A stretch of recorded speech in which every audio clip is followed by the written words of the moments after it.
Mas, por enquanto, vamos falar de um dos assuntos ali que a Tayane estava comentando com a gente. Projeto de lei da reciprocidade econômica, inclusive publicado hoje no Diário Oficial. Vou conversar com o relator desse PL. Converso agora com Arnaldo Jardim. Deputado, obrigada por conversar aqui com a gente.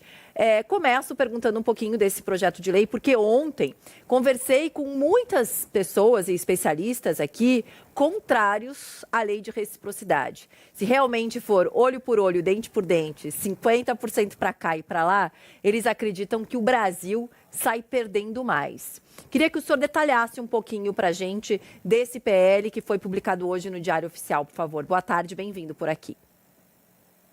Muito obrigado, Paula, uma oportunidade de falar com você. Você abriu o programa e disse, olha, a tarde está carregada, né? Tá. Muitas coisas e realmente tudo isso se confirma. O clima aqui realmente está muito acelerado. Questões que você mencionou tão relevantes. Hoje nós devemos votar o novo licenciamento ambiental também. É algo que é muito importante para o desenvolvimento do Brasil e assim por diante. Você disse que na análise feita aí por alguns especialistas, não recomendaram a lei de reciprocidade.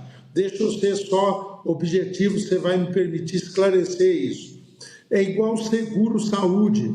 A gente tem, Paula, mas torce para não usar. Ou quando você tem uma arma em casa, para de alguma forma se proteger, e você torce também para nunca ninguém terla que fazer usar uma arma. Então, a lei de reciprocidade é necessária. Por isso que, quando eu a relatei na Câmara, na sequência de um trabalho feito pela Tereza Cristina no Senado, nós demos ao governo um instrumento para ele poder agir em defesa do interesse do país. Mas a lei de reciprocidade, e aí está certo, ela só deve ser usada em última instância. Aquilo que saiu hoje no Diário Oficial, que foi a sua regulamentação, disciplina os procedimentos para que ela possa ser acionada. Ela é quase que como um tiro de canhão, uma bomba atômica que você coloca na mesa de negociação. Ela diz que o fato gerado deve ser analisado, um comitê analisa isso, chama o setor produtivo vinculado à questão e daí o país pode usá-la. Antes de usá-la, a palavra é negociação, diálogo, busca de alternativas. Está certíssimo no nosso entender. Aliás, eu estou aqui agora na sede da FPA, nós estamos aqui também desde a manhã, nos reunimos com os setores que vão estar agora com o vice-presidente, o ministro Alckmin. Estava aqui o setor do café, estava aqui o setor da laranja, o setor também de carnes presente, outros setores que têm uma importância numérica menor, mas que são muito importantes, são cadeias aqui no nosso país. Estava aqui o cacau, estava aqui o pescado, estava aqui todo o setor de frutas que serão muito comprometidos se não alterarmos essa situação. E a estratégia, Paula Valdez, amigos da Band News, que nós tiramos aqui na FPA, foi 3 questões, se você me permite, eu comentaria as iniciativas. Paulo, primeiro, nós vamos buscar os setores e nós vamos ajudar aqueles que são os correspondentes, a contraparte lá nos Estados Unidos. Quando, por exemplo, se exporta carne, muitas vezes a carne é processada lá, vira o bacon, vira o hambúrguer ou vira uma outra carne que é usada lá. Há uma cadeia, empresas que disso se beneficiam são os importadores, que lá constitui toda uma cadeia também de produção. Quando nós mandamos o suco de laranja, ele vai em navios tanques, é um volume grande, tem terminais específicos, chega lá, vai para uma unidade de processamento, ou ele é separado em embalagens menores, ele é embalado, tá certo? Ou tem um aditivo, alguns misturam com algum outro componente, um suco de laranja que tem um sabor também de blueberry, alguma coisa desse tipo, que faz o condicionante. O mesmo raciocínio para o café. O café nosso, muitas vezes aparece café da Colômbia, mas 33% do consumo de café dos Estados Unidos é café brasileiro, é o maior fornecedor. O café faz parte do costume americano. Então, quando chega o café, mistura com o outro que vem da Colômbia, que não tem doçura, como o nosso café tem. É um dos atributos do café brasileiro, ser adocicado. Então, você faz uma composição. Então, tem toda uma cadeia lá. Nós vamos buscar esses parceiros, os setores já estão mobilizando para que eles defendam isso. Segundo, está claro que hoje, por exemplo, o custo da carne está alto nos Estados Unidos e vai aumentar se tiver essa tarifa. Hoje o custo da carne está alto porque o que é capaz o rebanho americano de oferecer não é suficiente. A carne tem vindo aqui do Brasil lá para o consumo americano, que são grandes consumidores de carne, tá certo? O suco de laranja, então, nós exportamos 70% daquilo que o mercado americano consome de suco de laranja, que é uma bebida obrigatória. Você vai em qualquer dos breakfasts, lá nos hotéis, está lá o suco de laranja, boa parte, a maior parte, vinda do Brasil. Então, isso vai impactar na inflação americana. Uma terceira linha, desculpe estar me estendendo, mas é que a gente precisa estar muito buscando alternativas, né, Paula? Claro. Para proteger o nosso produtor, o nosso agro. Nós estamos identificando aquilo que compramos nos Estados Unidos. No caso do agro, eu vou mencionar, nós temos trazido muito defensivos para proteger a nossa lavoura. Nós temos trazido fertilizantes, compramos nos Estados Unidos. Então, estamos dizendo lá também, para esses que se interessam, vendem para o Brasil, de que se a nossa atividade econômica vai sentir um baque, vai diminuir, eles que vendem para nós vão vender menos.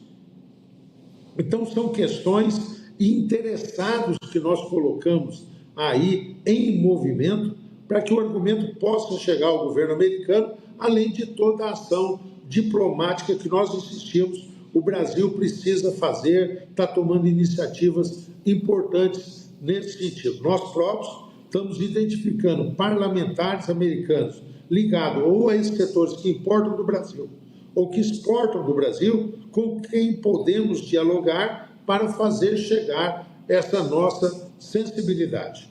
Agora, deputado, o senhor também é vice-presidente da Frente Parlamentar do Agro, tanto que está falando aí que acabou de conversar com as pessoas do setor que vão participar dessa reunião agora à tarde com o Geraldo Alckmin também sobre esse assunto. O agronegócio do Brasil, deputado, é muito organizado, né? E ele é preparado, ele é prevenido. E isso a gente pode dar como exemplo a gripe aviária, que enfrentamos há pouco tempo. Rapidamente foi solucionada, diferentemente, por exemplo, de outros países, que às vezes ficam amargando com um problema. Agora, o agro sai na frente do governo federal quando a gente fala de planejamento, porque o agro ele é planejado e ele é preventivo também. Não é isso que a gente viu nesse momento, pelo menos, né, e em outros também desse governo federal. O que essas pessoas que o senhor estava conversando, a Frente Parlamentar do Agro, podem ajudar nessa discussão agora à tarde com o Geraldo Alckmin? O que vocês vão pedir? De manhã, os empresários pediram para que esse tarifaço seja prorrogado, justamente para ter mais tempo de articulação, de negociação, de conversa. Porque também, às vezes, não adianta se conversar ali com o vice-presidente, ajeitar tudo direitinho e, de repente, vir o presidente americano e faz uma postagem, uma fala, e o presidente brasileiro acaba retrucando e toda essa negociação cai por água abaixo, né, deputado? Então, qual o foco de vocês nessa reunião de hoje à tarde? O que vocês pretendem negociar com o vice-presidente? Bem, essa estratégia foi por nós construída aqui na FPA, junto com as entidades que estão agora iniciando a reunião com o Dr. Geraldo Alckmin. E elas apresentarão essas propostas lá. Como mobilizar as contrapartes, que são os importadores, como identificar aqueles que exportam para cá, para que possam também a eles se fazer chegar os nossos argumentos. Então, hoje essas entidades estão todas muito preparadas, como você disse. É bom, estão tendo equilíbrio, cuidado para manifestar, mas firmeza na defesa. Tem algumas circunstâncias que ficaram claras aí depois que foi anunciado para cá. Primeiro, a carta do Brasil não foi só ao Brasil. Outras 34 nações receberam cartas semelhantes. O Brasil foi a maior alíquota, 50%. Alguns na casa de 40%, outros vários na casa de 35% e 30%. Inclusive, aliados tradicionais dos Estados Unidos, como o Canadá, que recebeu uma proposta, uma carta, um anúncio de 35%. Nós tivemos agora um debate detalhado sobre isso. Há poucos instantes se encerrou, saí para vir conversar com vocês, com o Dr.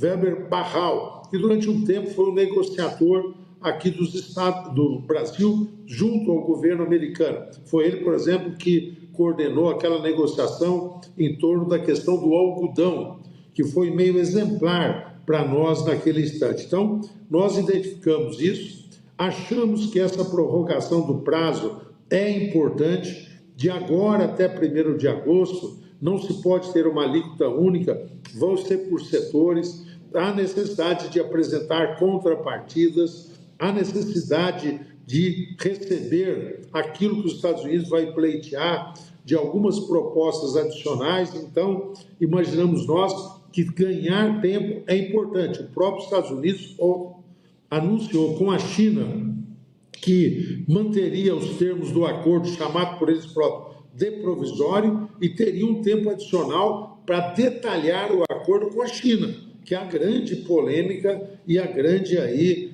são os dois players do comércio mundial, a China e os Estados Unidos, todos nós sabemos. Então, achamos que cabe uma proposta de adiamento, mas não dá para fazer só a proposta de adiamento. Ela tem que ser precedida ou concomitantemente a iniciativas de diálogo, a colocar pontos na mesa e buscar essa discussão. Não dá só para pedir, olha, dá um tempo a mais. É já começar a negociar para que a própria dinâmica positiva, propositiva, a interação justifique esse prazo adicional, ou seja, para chegar em algum lugar, para não ter nenhum caráter que seja simplesmente postergatório. Deputado, eu quero voltar também um pouquinho no início da nossa conversa, que a gente estava falando sobre a lei da reciprocidade e o senhor explicando que, olha, é uma bomba, está ali para se ter alternativa, mas é a última alternativa que deve ser utilizada. Não é perigoso ter uma lei como essa nesse momento em que os ânimos estão meio exaltados? Não é muito perigoso ter? O que representaria, por exemplo, para o agronegócio a lei da reciprocidade colocada realmente em prática? Olha, a lei da reciprocidade, e a regulamentação saiu nesse sentido, Paula, ela preconiza uma série de iniciativas. Primeiro, nós podemos também mudar a tarifa de importação. 2, podemos ter sanções econômicas em outros segmentos que não foram aqueles mencionados no primeiro momento. 3, ela permite rever acordos comerciais. Nós temos vários acordos comerciais de cooperação com os Estados Unidos e com todas as nações. Então, esses acordos podem ser revistos. E tem uma questão que todas as leis semelhantes nos outros países têm, e essa é considerada a mais nervosa delas. É ali que o nervo fica exposto, tá, Paulo? Cutucar ali é realmente provocar uma questão que a temperatura eleva, que é a questão de patentes e propriedade intelectual. É uma regra. O Brasil tem respeitado isso em todos os momentos, tá certo? Em momentos, inclusive, de crise. Quando tivemos o problema da pandemia, muitos propuseram que se revisse as patentes de alguns remédios e tudo mais tal, mas o Brasil foi preservador disso, teve um cuidado em garantir essa segurança jurídica. Isso pode ser acionado. Você me perguntou no início, não é perigoso ter essa lei? Eu diria o seguinte, é perigoso não ter essa lei, porque essa lei é realmente para ser acionada em último caso, mas não tê-la significaria o país estar desguarnecido. Os próprios Estados Unidos têm esse dispositivo, é baseado numa legislação que o Trump está determinando tarifas, e a legislação que eles têm é uma lei semelhante à nossa. Lá no caso eles chamam de defesa econômica, tá certo? E é exatamente o amparo que ele tem jurídico para poder fazer isso. Vários importadores dos Estados Unidos, em questões com outros países, estão entrando na justiça lá nos Estados Unidos, pedindo que seja interrompida algumas tarifas já determinadas pelo governo Trump. E ele se defende dizendo que ele tem uma legislação que justifica por ele o uso desse instrumento. É o mesmo que nós tivemos aqui. Ela é poderosa, mas seria muito frágil se nós não a tivéssemos. Deputado, muito obrigada. A gente fica torcendo realmente para que ela não precise ser utilizada, que toda essa expertise que vocês têm do agronegócio se passe também para o governo federal nesse momento. A gripe aviária, eu acho que é um belo exemplo de como ela foi contornada rapidamente. Então, é isso que a gente espera agora do governo federal. Tomara que essa troca seja benéfica para todo mundo. Obrigada, viu, deputado? Bom trabalho e até a próxima.